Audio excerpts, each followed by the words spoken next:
sei te precisar quando eu resolvi trabalhar com cultura, ou pelo menos viver de cultura, né? Porque a minha vida foi muito num processo de uma coisa leva a outra. Eu acredito muito no uma coisa leva a outra, sabe? Não tanto na filosofia do deixa a vida me levar, apesar de eu deixar, mas eu procuro também controlar o meu destino, né? Eu quero ser protagonista da minha história. Mas na adolescência, eu devia ter uns 14, 15 anos, e aí eu queria um jornal no colégio, mas o jornal se chamava Abrindo o Zíper. E aí era tipo um zine, era muito doido, falava mal da diretora, mas a diretora ajudava a financiar o jornal, sabe? Então eu já tinha uma linha editorial ali em que eu usava do sarcasmo, usava da comunicação, mesmo sem sacar muito do assunto, né? Era tudo... Sempre fiz as coisas pelo incômodo, aí não foi diferente. O canal ele acabou traduzindo um pouco da minha vontade de contar essas histórias, sabe? Então eu vivi coisas muito doidas, tipo... Desde ser oprimido por 3 fuzileiros e 4 policiais militares na entrevista do Da Flor, porque a gente presenciou uma cena de abuso de poder, e aí o Da Flor gravou e obrigaram ele a apagar as imagens, sabe? Então eu já vi muitas coisas bizarras, sabe? Que acabaram não indo pro ar no canal, mas enfim, fazem parte da história.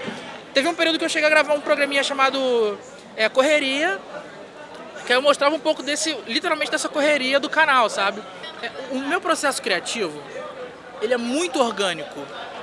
Então, assim, essencialmente, eu só entrevisto artistas que eu já conheço, ou que eu tenho uma relação com muitas pessoas em comum, ou que eu, enfim, já tenho alguma conexão.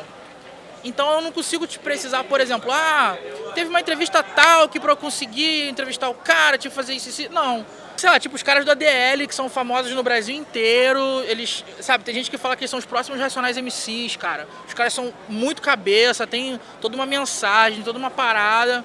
E tipo, eu passei um dia com eles em Teresópolis, a gente já vinha trocando ideia por mensagem, eu apresentei o evento Batidas e Rimas que eles tocaram em Queimados. Então foi todo um processo, então é muito orgânico. Eu acho que as dificuldades maiores que eu encontrei tem muito a ver com logística, com a dificuldade de rentabilizar o trampo, eu sou independente. As dificuldades que eu tenho tem mais a ver com a logística, com o meu posicionamento, de não me envolver com a política, do que talvez com o realizar em si, porque pra mim sempre foi muito orgânico, foi muito natural. Me comunicar, falar, trocar ideia, eu gosto de criar conexões com as pessoas e tal. É muito difícil o evento na Baixada Fluminense sobre uma coisa só. Então você vai curtir um show que vai ter uma exposição, que vai ter uma intervenção poética, você vai assistir um cineclube que vai ter uma galera vendendo livro, você vai ter gente trocando, sabe? A coisa do trocar na Baixada Fluminense é muito forte.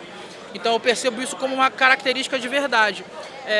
Em 2016, o Shopping Nova Iguaçu me convidou para quando a gente fizer a abertura do shopping, né? Eu pensar projetos para eles de cultura. E aí o que eu conversei com eles foi o seguinte, gente, falar de cultura de Baixada Fluminense, não adianta a gente pegar a Beija-Flor ou a Grande Rio e dizer que é isso. Não adianta a gente pegar um grande cineclube e dizer que é ele.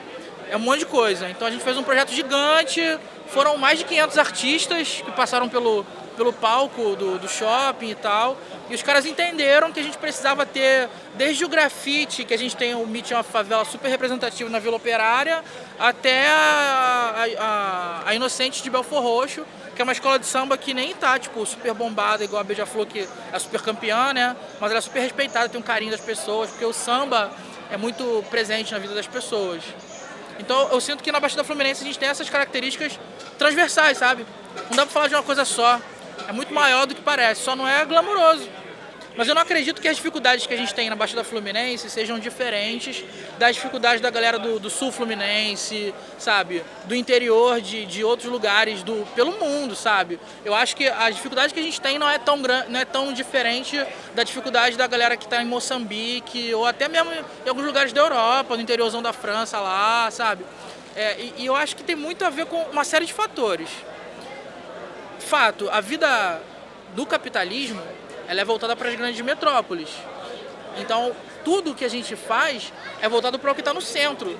Tanto que quando a gente falou de gravar entrevista, a primeira sugestão que eu dei foi um centro, que é o centro de São João de Meriti, que é um lugar que já tem bastante privilégio comparado a outros lugares.